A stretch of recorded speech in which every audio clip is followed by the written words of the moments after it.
I had to come in here real quick to get some good service. Listen, what is this nonsense about a ballroom?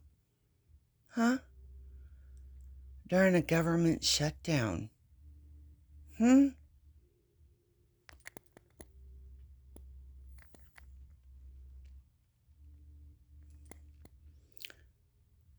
Now look, I know, I just clearly saw this with my own eyes the other day. I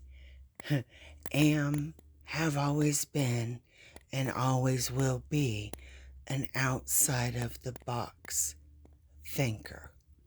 I don't think like everybody else.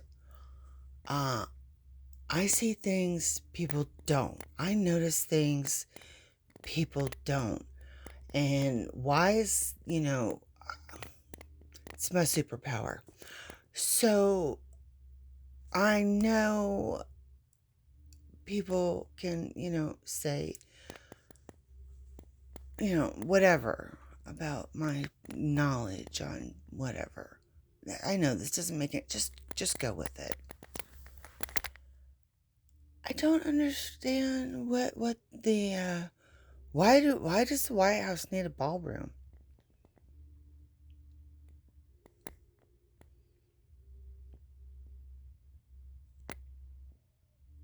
Why are we paying for the White House to have a ballroom? Maybe that's the question that needs to be asked. Why are we paying for that? Why are we paying for that? Did you know you pay for the White House? Surprise! Why are we paying for that? I can think of a billion different places we can put our money in a ballroom during a freaking shutdown. All right. Back to whatever you were doing.